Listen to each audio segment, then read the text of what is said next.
One nation one election.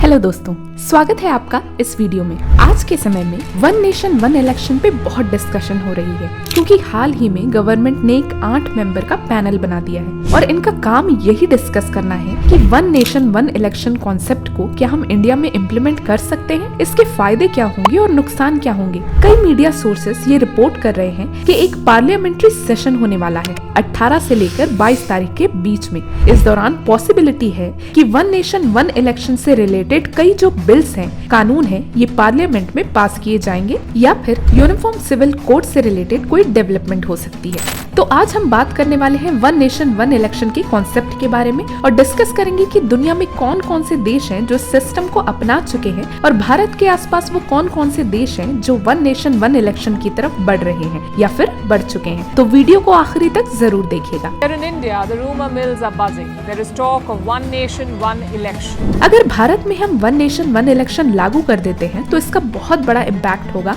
Bharat की politics पर, भारत की गवर्नेंस पर, और पॉसिबिलिटी है कि कई रीजनल पार्टी का जो इम्पैक्ट है ये ऑल टुगेदर बदल जाएगा। 2024 को अगर हम देखें तो ये ज्यादा दूर नहीं है। जानते हैं कि 2024 में भारत में कितने चुनाव होने हैं। 2023 के ही दिसंबर महीने में मिजोरम में चुनाव होंगे, फिर 2024 में छत्तीसगढ़, मध्य प्रदेश, राजस्थान, तेलंगाना, आंध्र प्रदेश, अरुणाचल प्रदेश, ओडिशा, सिक्किम, हरियाणा, महाराष्ट्र में ऐसे बहुत से चुनाव एक के बाद एक होते रहेंगे। भारत में 28 स्टेट्स हैं और उसके अलावा 8 यूनिट हैं। तो लगातार 5 साल का अगर हम टाइम फ्रेम देखें एक लोकसभा इलेक्शन से दूसरे लोकसभा इलेक्शन तक, तो उस बीच एक कंटिन्यूअस साइकिल चलती रहती है इलेक्शंस की। कई बड़े इलेक्शंस हर 6 से 7 महीने में एक बार दिख ही जाते हैं और इसका जो खर्चा है ये कई बिलियंस और डॉलर्स में पहुंच चुका है। अगर हम 2014 के इलेक्शंस में इलेक्शन कमीशन ऑफ इंडिया का खर्चा देखें तो ये पहुंच गया था रफली 3,800 करोड़ रुपए से भी ऊपर। यह खर्चा और बढ़ गया था 2019 के चुनावों में। और फिर हमारे स्टेट इलेक्शन भी होते हैं। बिहार जैसे बड़े स्टेट में इलेक्शन करवाना है तो उधर भी 300-400 करोड़ रुपए खर्च होते रहते हैं। तो आप सोचकर देखिए कि एक बार लोकसभा के इलेक्शन के लिए देश के 4-5 हजार करोड़ के आसपास मिनिमम खर्च हो जाते हैं। उसके बाद लगातार छोटे छोटे और इलेक्शंस होते जा रहे हैं। टोटल खर्चा आराम से $1 बिलियन से भी ऊपर का आ रहा है और ये खर्चा फ्यूचर में ऑब्वियसली बढ़ता ही रहेगा, क्योंकि हम इलेक्शंस अपने इम्प्रूव भी कर रहे हैं, वोटर्स के लिए और फैसिलिटीज प्रोवाइड कर रहे हैं। ओवरऑल एक टाइम पर एक वोटर पे अगर ₹1 से भी कम खर्च करते थे तो आज के समय में एक वोटर पे ₹46 से भी ऊपर खर्च किया जा रहा है इलेक्शन कमीशन की तरफ से।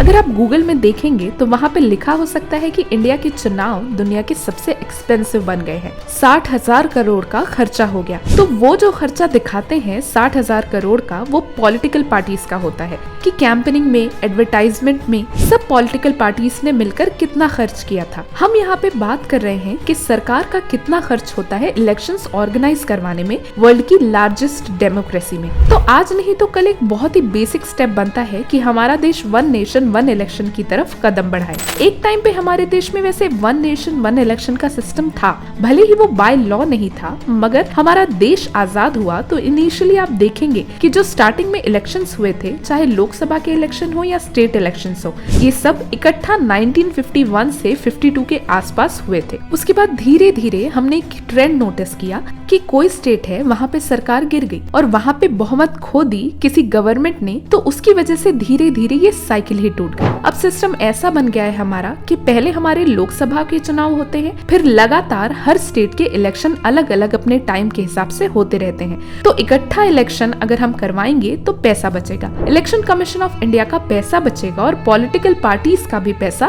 कम खर्च होगा। अगर पॉलिटिकल पार्टी ज्यादा पैसा खर्च कर रही हैं, तो कहीं ना कहीं ये भी क्वेश्चन आता है कि ये डोनेशन कहाँ से आ रही है, क्या इससे पॉलिटिकल पार्टी पर कोई लायबिलिटी आती है या नहीं आती। तो एक आइडियल सर्कमस्टेंसेस में हमारे लिए सबसे बेहतरीन ये होगा कि इलेक्शन कमीशन ऑफ इंडिया का भी खर्चा कम हो और पॉलिटिकल पार्टीज को भी कॉन्स्टेंटली इतना सारा पैसा ना खर्च करना पड़े। अब यहाँ पे क्वेश्चन आता है कि दुनिया में डेमोक्रेसी तो कई देशों में है, यूएस में है, कनाडा में है, यूरोप में है, वहाँ पर वन नेशन वन इलेक्शन का सिस्टम क्यों नहीं है।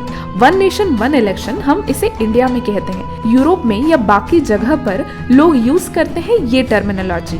साइमल्टेनियस इलेक्शंस, तो कई देश हैं दुनिया में, जैसे यूरोप के 2 देश आपको मिलेंगे, एक स्वीडन और एक बेल्जियम। यहाँ पे साइमल्टेनियस इलेक्शन का सिस्टम आपको मिल जाएगा। इनके लोअर हाउस के इलेक्शंस और इनके वेरियस स्टेट इलेक्शंस ये एक साथ करवा देते हैं। और साउथ अफ्रीका में भी आपको सेम केस मिलेगा। ये ट्रेंड फैल रहा है। इंडिया के केस में 1 कंट्री 1 इलेक्शन का ये इंस्पिरेशन स्वीडन से आया है। स्वीडन में लोगों ने बहुत सारा पैसा बचाया है। इससे कंट्री की प्लानिंग में हेल्प मिलती है। अगर 5 साल में 2-3 महीने चुनाव होंगे तो उसमें डिसाइड हो जाएगा कि स्टेट में कौन सी सरकार होगी, सेंटर में किसकी सरकार होगी और पीएम कौन होगा। उसके बाद आने वाले 5 साल में बस जो प्लान्स बनाए गए हैं उनको एग्जीक्यूट करने में टाइम लगता है। इंडिया में पॉलिटिशियंस कॉन्स्टेंटली इलेक्शन पे फोकस करते रहते हैं। अब आप सोचिए कि इनको कंट्री के फ्यूचर के बारे में और लॉन्ग टर्म पॉलिसीज के बारे में सोचने का कितना टाइम मिलता होगा। स्वीडन से सिर्फ इंडिया ही इंस्पायर नहीं हुआ है। एक देश है इंडिया के पास, इंडोनेशिया, जो कि एक बहुत बड़ा देश है। आबादी इसकी 28 करोड़ के आसपास है और ये दुनिया की तीसरी सबसे बड़ी डेमोक्रेसी है।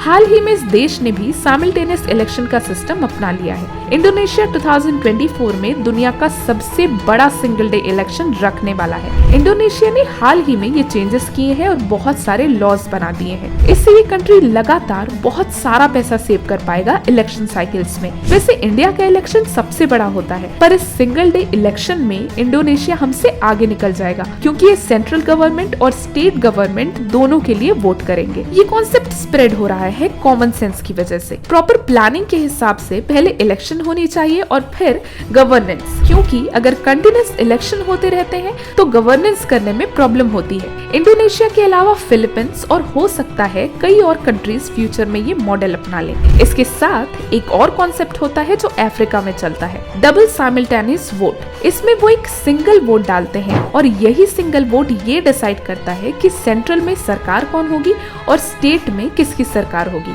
वहीं दूसरी तरफ स्वीडन और इंडोनेशिया में वोटर के पास ये ऑप्शन होता है कि वो सेंट्रल में किसे वोट करेंगे और स्टेट में किसे वोट करेंगे। अगर इंडिया में 1 नेशन 1 इलेक्शन का कॉन्सेप्ट आता है तो इससे जो छोटी रीजनल पॉलिटिकल पार्टीज हैं उनको लॉस हो सकता है। इस कॉन्सेप्ट के आने से 2-3 महीने में लहर बनेगी एक पार्टी की। उस लहर में छोटी पॉलिटिकल पार्टीज जो स्टेट्स में सरकार चलाती हैं वो बह जाएंगी। इसी बात को लेकर उन्हें चिंता है। आपने ये बहुत बार देखा होगा कि जब नेशनल लेवल पर लोकसभा की वोटिंग होती है तब वोटिंग ट्रेंड अलग होते हैं और स्टेट लेवल में अलग। तो इंडिया के लोग इस बात को अच्छे से जानते हैं और ये भी जानते हैं कि नेशनल इश्यूज क्या हैं और लोकल स्टेट लेवल पर क्या इश्यूज हैं। तो दोस्तों, आपको क्या लगता है कि क्या इंडिया में भी 1 नेशन 1 इलेक्शन का कॉन्सेप्ट आना चाहिए? अपने अपने थॉट्स कमेंट बॉक्स में लिखकर जरूर बताइएगा। अगर वीडियो अच्छी लगी तो इसे लाइक करें, शेयर करें और हमारे चैनल को सब्सक्राइब भी करें। वीडियो देखने के लिए थैंक यू। मिलते हैं आपसे अगले वीडियो में।